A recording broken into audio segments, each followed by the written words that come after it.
Hello students. O level के web designing class के theory class का ये 11वां वीडियो है। और इस वीडियो में हम इन 3 टॉपिक्स को कवर करेंगे, जिसमें सबसे पहले हम HTML फ्रेम्स के बारे में जानेंगे। फिर इनलाइन फ्रेम्स क्या होते हैं इनके बारे में जानेंगे। फिर नेस्टेड फ्रेम्स को भी बनाना सीखेंगे। ठीक है, तो अगर आप ओ लेवल के वेब डिज़ाइनिंग एंड पब्लिशिंग वाले पेपर की तैयारी कर रहे हैं या वेब डिज़ाइनिंग सीख रहे हैं तो ये वीडियो सीरीज़ आपके लिए बहुत ही यूज़फुल है। चलिए स्टार्ट करते हैं इस क्लास को।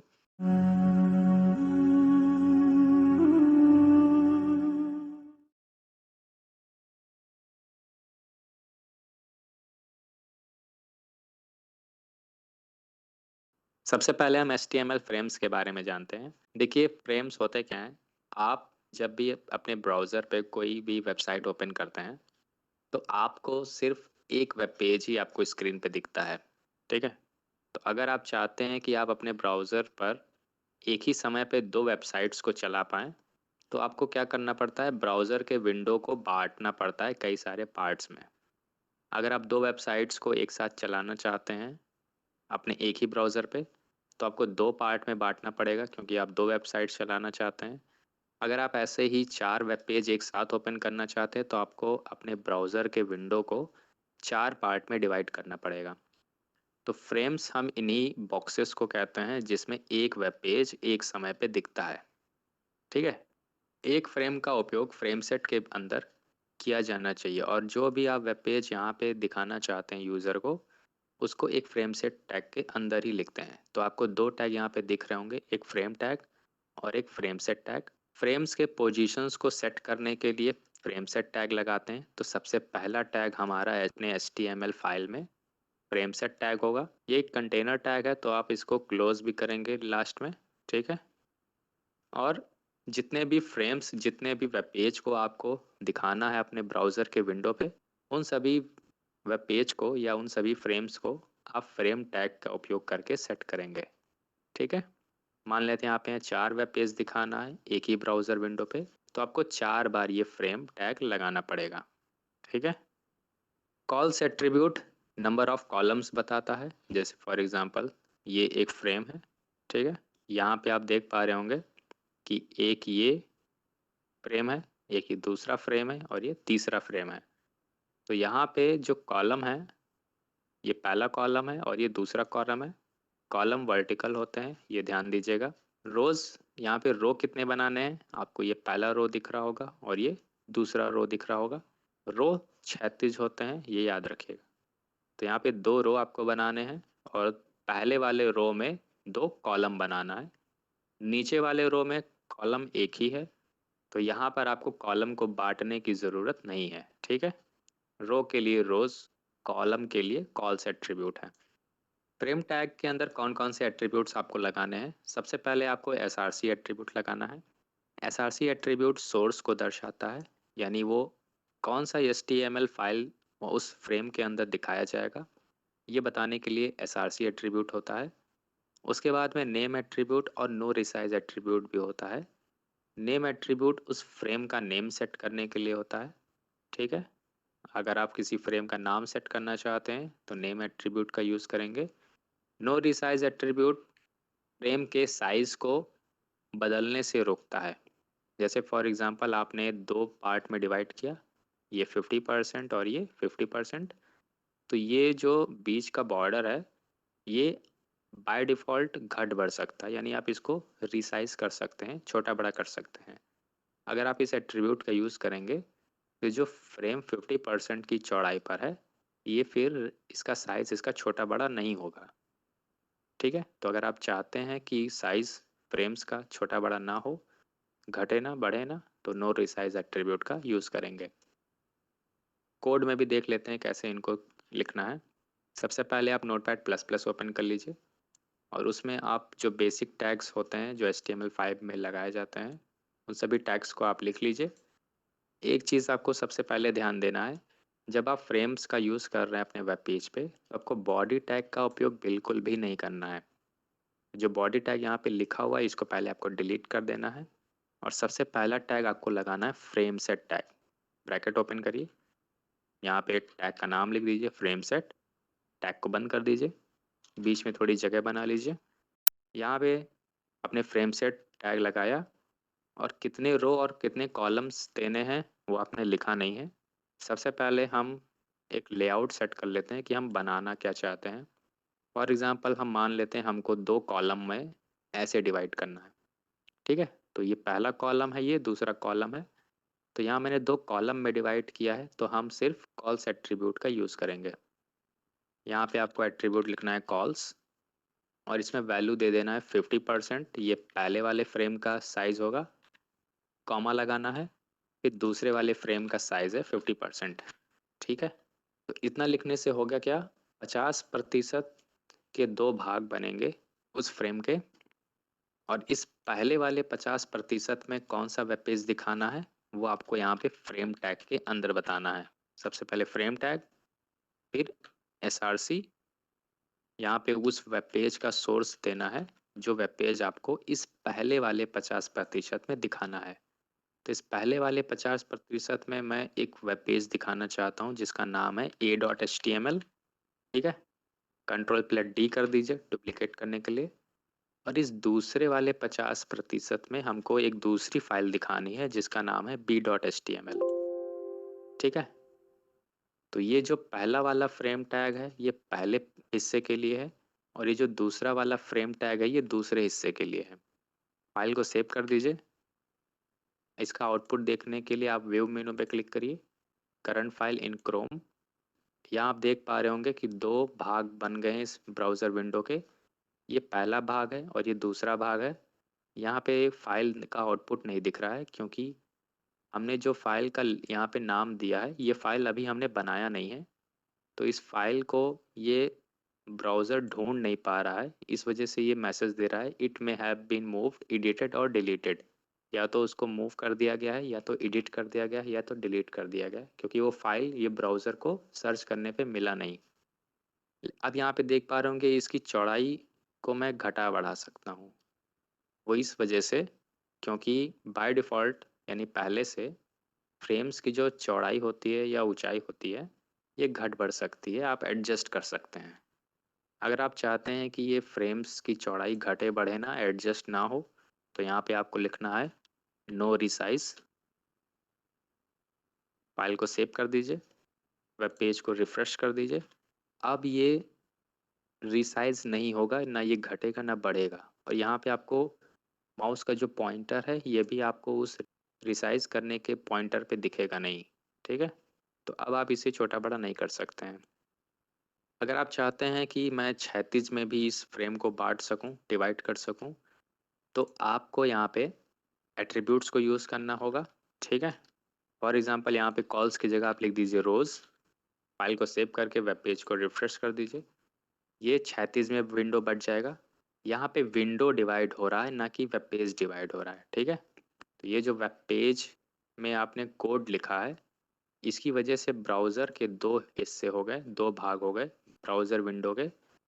एक ऊपरी वाला हिस्सा है और एक नीचे वाला हिस्सा, ठीक है? ऊपर वाले हिस्से में ए का डाटा दिखेगा और दूसरे वाले हिस्से में बी का डाटा दिखेगा। अब अगर हमने इस फाइल को बनाया होता तो इसका कंटेंट आपको अपने जगह पे ज़रूर दिखता। अब हम क्या करते हैं, थोड़ा इसके और सेक्शंस को बनाना सीखते हैं। मान लेते हैं हमको पहले वाले रो में 2 कॉलम चाहिए। तो जब आप इस पहले वाले रो का फ्रेम टैग लगा रहे होते हैं, उसको लगाने से पहले ही उसको लगाने से पहले ही आपको फिर से उस फ्रेम को बांटना है। तो आप लिखिए फ्रेम सेट, ठीक है? इसके अंदर आइए, कितने भाग में बांटना है? 2 कॉलम में बांटना है, तो लिखिए कॉल्स। यहाँ पे लिख दीजिए 50%, कॉमा 50%। और ये जो सोर्स आपने बाहर लिखा हुआ है इसको यहाँ से कट करके आप इसके अंदर पेस्ट कर दीजिए। अब चूंकि आपने 2 भाग में बांटा था तो आप सिर्फ एक सोर्स नहीं दे सकते, आपको दूसरे वाले के लिए भी सोर्स देना पड़ेगा। तो मैं यहाँ ए की जगह पे लिख देता हूँ सी। अब ध्यान से देखिए आपने किया क्या है। आपने पहले ब्राउज़र के विंडो को 2 रो में बांटा 50-50, फिर पहले वाले 50% को 2 कॉलम में बांटा 50-50, ठीक है? फिर जब आपने 2 कॉलम में बांटा तो आपने उन दोनों कॉलम्स में कौन कौन सा फाइल दिखाना है उनका सोर्स बताया। फिर जब इन दोनों कॉलम्स के सोर्स को आपने बता दिया तो इस अंदर वाले फ्रेम सेट का पूरा काम हो गया। अब ये जो दूसरा वाला 50% है दूसरे रो का, इसमें क्या दिखाना है वो आपने यहाँ बाहर बताया हुआ है। फाइल को सेव करिए, वेब पेज को रिफ्रेश कर दीजिए। देख पा रहे होंगे इसका आउटपुट। पहले रो में 2 कॉलम है क्योंकि आपने पहले रो को फिर से 2 कॉलम में बांटा था, और नीचे वाले रो में कोई भी डिवीजन नहीं हुआ है। अब हम क्या करते हैं, इस ABC वाली फाइल को बनाते हैं। यहाँ पे न्यू पे क्लिक करिए, फाइल को पहले सेव कर दीजिए a.html। ठीक है, यहाँ पे सेलेक्ट कर लीजिए ऑल टाइप्स, फाइल सेव कर दीजिए। मैं इसी चीज़ को कॉपी पेस्ट कर लेता हूँ, लेकिन अब यहाँ पे फ्रेम सेट नहीं रहेगा, यहाँ पे बॉडी टैग रहेगा। और मैं यहाँ पे लिख देता हूँ फाइल A। फिर ऐसे ही आपको 2 नए फाइल बनाने हैं, दोनों फाइल को सेव कर लेना है। एक का नाम रखना है b.html और दूसरे का नाम रखना है c.html। इसको हमेशा ऑल टाइप्स कर दीजिए क्योंकि टाइप आप खुद से बता रहे हैं। ये जो A का कंटेंट है इसी को कॉपी कर लीजिए, B में पेस्ट कर दीजिए और C में पेस्ट कर दीजिए।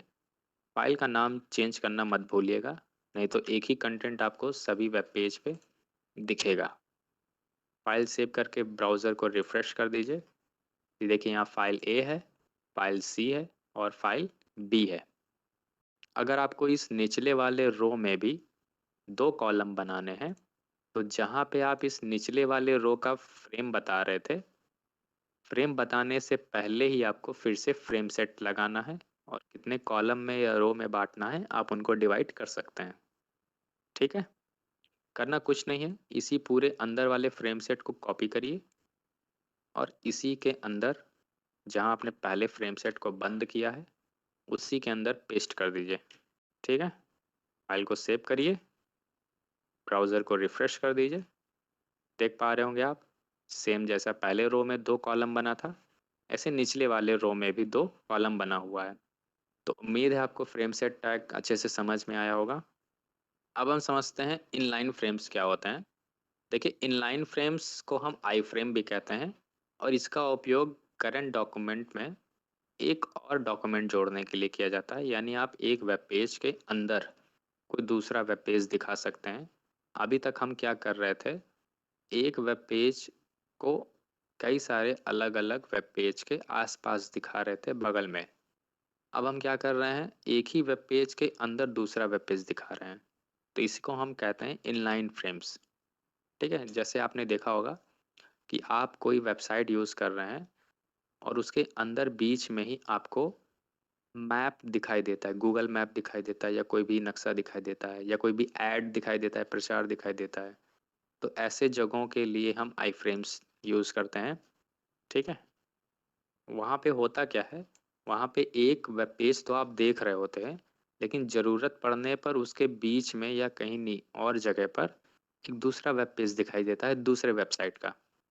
तो सबसे पहले हम आई फ्रेम्स के कुछ एट्रीब्यूट के बारे में भी जान लेते हैं, जैसे हाइट है, नेम है, विड्थ है और एसआरसी है। एसआरसी को हमने पिछले टॉपिक में कवर किया है, अभी इससे पहले ही। एसआरसी उस फाइल का सोर्स बताता है जो फाइल आप फ्रेम में दिखाना चाहते हो। नेम एट्रीब्यूट का उपयोग हम फ्रेम को नाम देने के लिए करते हैं। हाइट और विड्थ का उपयोग अब आपको यहाँ पे करना पड़ेगा क्योंकि एक वेब पेज के अंदर दूसरे वेब पेज का हाइट कितना होगा और चौड़ाई कितना होगा ये आप आपको सेट करना पड़ेगा। ठीक है, इसको भी करके देखते हैं कोड में कैसे करना है। सबसे पहले आप इन सभी फ्रेम सेट को हटा दीजिए क्योंकि आपको एक इम्पॉर्टेंट रूल बताना है। जब भी आप आई फ्रेम का उपयोग करेंगे तो आपको बॉडी टैग लगाना ज़रूरी है। ठीक है, फ्रेम सेट में हम बॉडी टैग नहीं लगाते थे, आई फ्रेम में बॉडी टैग लगाना है। यहाँ पे एक पैराग्राफ लिख दीजिए, यहाँ पे लिख देता हूँ दिस इज़ ए पैराग्राफ। यहाँ पे इसी के नीचे मैं आई फ्रेम टैग लगा देता हूँ और इसके अंदर ही आपको एसआरसी लगाना है और उस वेब पेज का सोर्स देना है जो आप यहाँ पे दिखाना चाहते हैं। मान लेता हूँ a.html वो फाइल है जो मैं दिखाना चाहता हूँ। फाइल को सेव करिए, वेब पेज को रिफ्रेश कर दीजिए।